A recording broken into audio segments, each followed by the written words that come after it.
Tuhan Yesus Kristus yang baik, kami bersyukur Tuhan, kami punya Allah yang seperti Engkau. Tuhan, kami menyerahkan hidup kami sepanjang hari ini dalam kuasa-Mu, dalam pimpinan-Mu.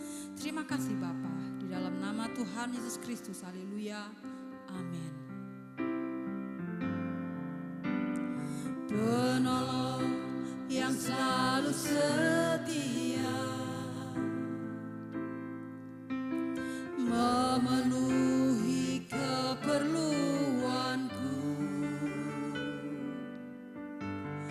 tak pernah Dia mengecewakan. Yesusku tak pernah gagal. Segala perkara dapat ku tanggung di dalam Dia yang memberi kekuatan. Tuhan Yesus penolong dan sahabat, tetap percaya Tuhan setia.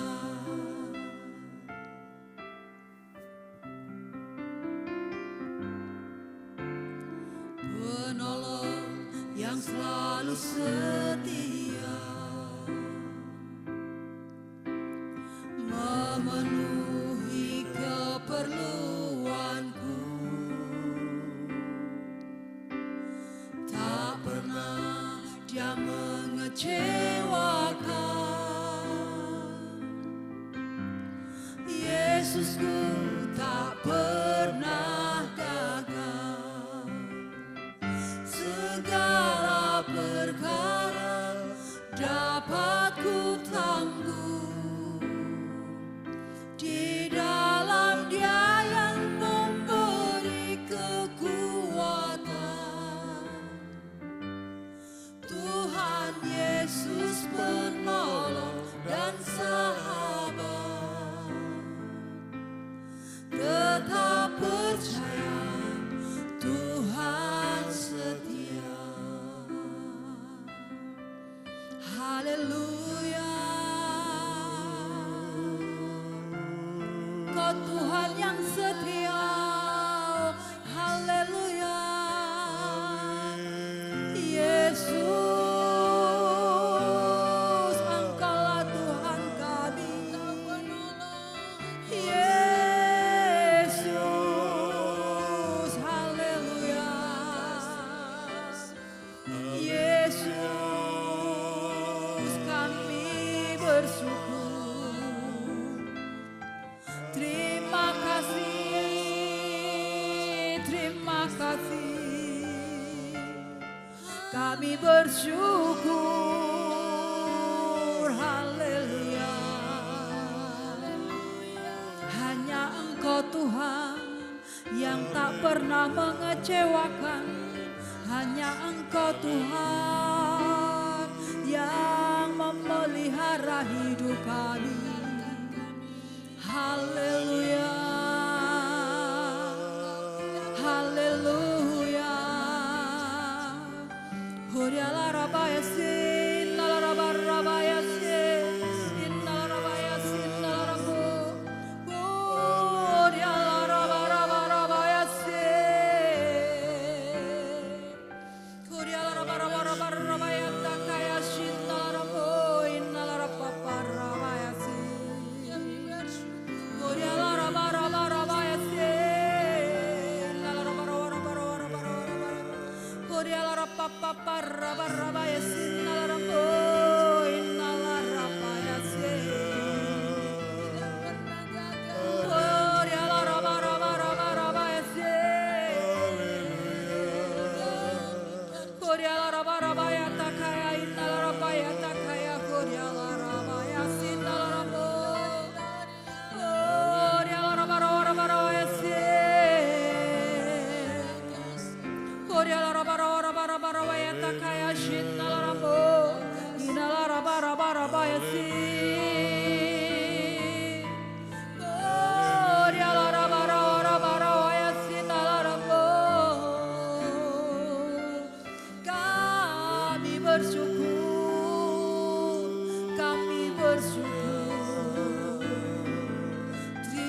kasih Tuhan. Haleluya. Terima kasih. Segala perkara dapat ku tanggung di dalam Dia yang memberi kekuatan. Tuhan Yesus penolong dan sahabat. Tetap percaya Tuhan setia. Tetap percaya Tuhan setia. Tetap percaya Tuhan setia.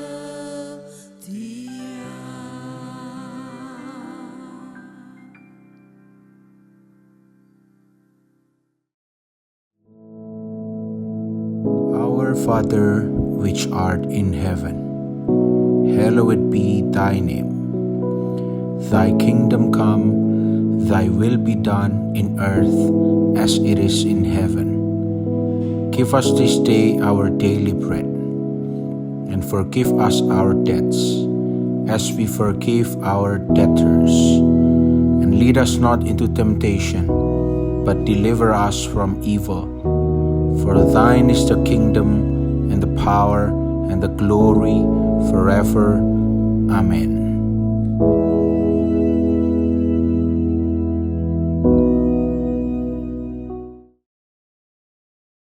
Haleluya, puji nama Tuhan. Mari pagi hari ini kita akan terus belajar merenungkan lebih dalam lagi mengenai perintah Yesus memikul salib, menyangkal diri ketika kita mengikut Yesus. Kita bisa memahami mengapa Yesus menggunakan istilah memikul salib. Karena ternyata memang ini pertama, memikul salib itu tidak punya alternatif yang lain. Sudah memikul salib ya sudah itu. Nggak ada pilihan lain. Dengan segala situasi, keadaan, dan sebagainya dalam kaitannya dengan salib tersebut. Dan yang kedua, memang memikul salib ini sesuatu yang bisa dikatakan tidak enak sebetulnya, tapi bukan menyiksa. Tidak enak karena tidak bisa semau gue, tidak bisa semau-maunya sendiri. Itulah sebabnya memikul salib dikaitkan dengan menyangkal diri. Akunya sudah nggak dipakai lagi. Nggak bisa. Aku ini dipertahankan untuk mengikut Yesus. Sesuatu yang mustahil. Aku ini harus diturunkan dan menggunakan akunya Yesus. Karena penghalang utama dalam mengikut Yesus adalah si aku ini. Nah, pagi hari ini kita akan lihat sebuah contoh bagaimana aku ini tidak digunakan untuk memilih dari dirinya sendiri, tapi akunya digunakan untuk menuruti pilihan Tuhan. Sekali lagi, akunya bukan tidak diperlukan, tapi aku ini diperlukan untuk menuruti apa yang Tuhan tunjukkan, apa yang Tuhan pilih. Kita tahu bahwa di dunia ini ada banyak pilihan. Dan aku inilah sang penentu. Aku pilih A, B, C, D, atau apapun. Tetapi yang Tuhan mau, seperti yang Tuhan Yesus katakan, menyangkal diri ini adalah akunya dipakai untuk memilih yang merupakan pilihan Tuhan. Dengan kata lain, akunya menuruti pilihan Tuhan, bukan pilihan sendiri. Nah, ayo kita lihat di dalam kitab Rut pasal yang pertama. Dimulai dari ayat 1 dikatakan, pada zaman para hakim memerintah, ada kelaparan di tanah Israel. Lalu pergilah seorang dari Bethlehem Yehuda beserta istrinya dan kedua anaknya laki-laki ke daerah Moab untuk menetap di sana sebagai orang asing. Nama orang itu ialah Elimelech, nama istrinya Naomi, dan nama kedua anaknya adalah Mahlon dan Kilion. Semuanya orang-orang Efrata dari Bethlehem, Yehuda. Dan setelah sampai ke daerah Moab, diamlah mereka di sana. Kemudian matilah Elimelech suami Naomi, sehingga perempuan itu tertinggal dengan kedua anaknya. Keduanya mengambil perempuan Moab, yang pertama bernama Orpa, yang kedua bernama Rut, dan mereka diam di situ kira-kira 10 tahun lamanya. Lalu matilah juga keduanya, yakni Mahlon dan Kilion, sehingga perempuan itu kehilangan kedua anaknya dan suaminya. Nah, sampai di sini dulu pembacaan kita. Di sini kita melihat ada suatu option, suatu yang bisa dipilih. Elimelech, Naomi, Mahlon, Kilion memilih ternyata meninggalkan Bethlehem, Yehuda,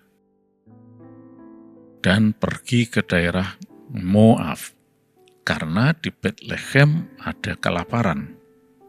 Apakah ini pilihan yang terbaik?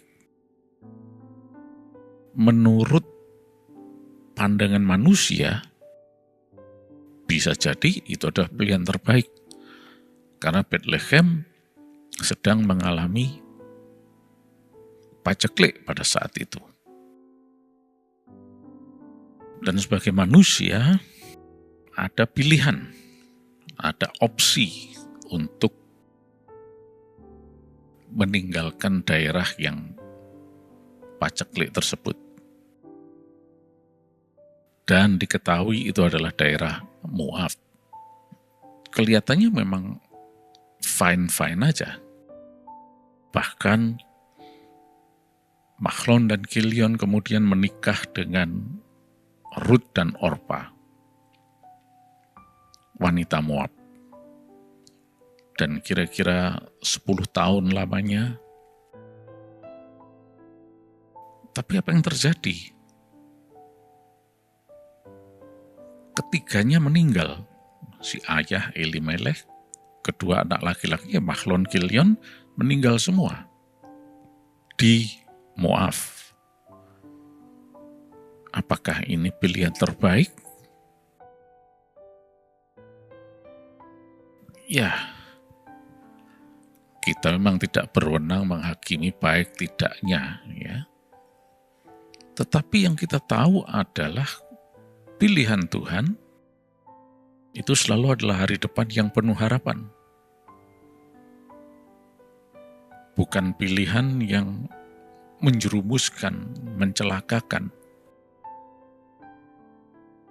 Ada yang mengatakan, ya, Elimelech dan keluarga memilih pindah ke Moab, bukankah itu juga atas penentuan dari Tuhan? Karena Tuhan adalah Allah yang berdaulat untuk menetapkan Tuhan bukan Allah yang tidak baik, Dia adalah Allah yang baik. Dia tidak pernah mencelakai siapapun. Itu kan hanya istilahnya manusia, Tuhan memilih. Kenapa demikian? Karena Tuhan Maha Tahu. Dia sudah tahu apa yang akan terjadi. Sehingga manusia mengatakan, oh itu mah pilihan Tuhan. Karena memang Tuhan itu yang berdaulat. Yang penuh kuasa, yang punya kuasa untuk menentukan. Ya, tapi kembali lagi kita lihat bahwa ada si aku ini. Yang akibatnya ya seperti itu. Dan selanjutnya, karena sudah mati semua, Naomi dikatakan berkemas-kemas untuk kembali ke Bethlehem Yehuda. Dalam ayat yang ke-6 itu. Apa yang diharapkan lagi? Tapi kita tahu bahwa ternyata kemudian di tengah perjalanan, Naomi mendorong kedua menantunya tersebut yang adalah janda juga untuk pulang kembali ke Moab. Tetapi berbeda dengan Orpa. Ruth, dia tidak mengikuti apa kata Naomi. Seperti yang dilakukan Orpa. Orpa kembali dan pulang ke Moab. Ya tentunya dia berpikir, wah di Moab mungkin masih ada harapan bagi dia. Toh dia masih relatif cukup muda dan sebagainya. Tapi berbeda dengan Ruth. Ternyata Ruth tidak mengikuti pikirannya sendiri. Bagaimana kita bisa tahu kalau Ruth ini mengikuti pimpinan Tuhan? Setiap pilihan yang fokusnya kepada Allah, untuk kemuliaan Allah, itu adalah selaras dengan rencana Allah. Itulah pimpinan Roh Kudus. Coba kita lihat ya, di dalam ayat yang ke-16. Tapi kata Ruth, janganlah desak aku meninggalkan engkau dan pulang dengan tidak mengikuti engkau. Sampai di sini kita melihat Ruth sudah tidak menggunakan pilihan atau akunya sendiri. Karena dia mau mengikuti. Selanjutnya dia katakan, sebab kemana engkau pergi, ke situ jugalah aku pergi. Dan di mana engkau bermalam, di situ jugalah aku bermalam. Bangsamulah bangsaku, dan perhatikan ini, Allahmulah Allahku. Nah, Allahmulah Allahku. Ini suatu pilihan yang luar biasa. Bukan karena akunya yang memilih, tetapi karena akunya didedikasikan kepada Allahnya Ruth, maka Allah yang memimpin Ruth. Dan kita tahu pilihan Ruth ini sama sekali tidak mengecewakan. Memang Ruth harus memulai atau startnya itu dari keadaan yang mungkin bisa dikatakan bukan nol tapi minus bahkan. Ketika mereka tiba di Bethlehem, mereka tidak punya apa-apa, bahkan untuk makan pun sulit. Bisa saja sebagai manusia Ruth akan berpikir, aduh salah pilihanku ini. Harusnya kembali ke Moab. di sini melarat seperti ini. Tapi saudara lihat, rencana Allah itu adalah hari depan yang penuh harapan. Rut ini kemudian ketemu dengan Boas dan dinikahi oleh Boas. Coba kita lihat itu dalam pasal 4 ya. Ayat yang ke-13. Lalu Boas mengambil Rut dan perempuan itu menjadi istrinya dan dihampirilah dia, maka atas karunia Tuhan perempuan itu mengandung, lalu melahirkan seorang anak laki-laki. Dan kita tahu selanjutnya dari rahim Rut ini, lahirlah Daud, keturunan yang kemudian menjadi raja yang disebut Raja Daud. Dan dari rahim Rut ini juga akan terus turun, dan Mesias itu dilahirkan juga di Bethlehem. Itu sebabnya Daud berasal dari Bethlehem. Yesus sang Mesias juga berasal dari Bethlehem, karena lahir di Bethlehem. Karena nenek moyangnya Rut dan Boas adalah orang Bethlehem. Saudara lihat bahwa hari depan Rut penuh harapan. Dia dinikah oleh Boas, dan menurut pasal 2 ayat yang pertama dicantumkan di sana bagaimana Boas ini adalah seorang yang kaya raya, yang diberkati Tuhan. Nah, memang berkat itu tidak bisa diidentikan dengan kelimpahan harta benda saja. Berkat itu meliputi banyak hal. Tapi kita lihat bagaimana Boas ini diberkati. Karena pegawainya selalu memberkati Boas juga. Boas memberkati para pegawainya juga. Ya.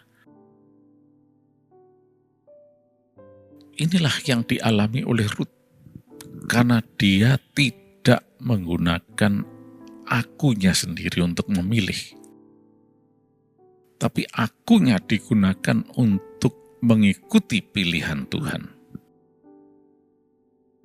Faktanya adalah, tadi kita lihat bagaimana Rut mengatakan, Allahmulah Allahku. Ini bukan sesuatu yang main-main ini. Tidak sembarangan Rut untuk mengatakan hal seperti itu. Karena memang setiap pilihan yang fokusnya kepada Tuhan itu selaras dengan rencana Allah untuk kemuliaannya. Dan inilah pimpinan Roh Kudus. Jadi akunya nggak dibuang, bukan nggak ada gunanya. Aku memang masih ada faedahnya. Dan Tuhan tidak menghendaki itu dibuang begitu saja. Tetapi akunya digunakan untuk memilih apa yang menjadi pilihan Tuhan. Seperti Rut ini. Dan hasilnya adalah hari depan yang penuh harapan. Itu sebabnya mari saat ini kita merenungkan baik-baik. Kenapa Tuhan Yesus katakan, yang mau mengikut aku harus memikul salib dan menyangkal diri. Karena pasti ada hari depan yang penuh harapan ketika kita tidak menggunakan aku ini untuk memilih dari akunya sendiri, kemauan sendiri, tapi akunya digunakan untuk memilih apa yang menjadi pilihan Tuhan. Seperti Rut ini. Memang tidak mudah. Secara normal, manusia akan seperti Orpa, mengambil pilihan seperti itu. Tetapi ternyata ada pilihan yang terbaik, yaitu pilihan Tuhan Yesus. Ketika Tuhan Yesus yang memilihkan, menuntun dengan tuntunan Roh Kudus, maka tujuannya adalah hari depan yang penuh harapan. Suatu destination yang fulfilling divine destiny. Puji nama Tuhan. Terima kasih Yesus, Kau Allah yang baik untuk kami. Sepanjang hari ini kami semua diberkati berkelimpahan, kami sehat, dan kami berkemenangan dan memuliakan nama Yesus. Terima kasih Roh Kudus, Engkau yang terus menuntun dan memimpin kami. Dalam nama Yesus Kristus. Amin.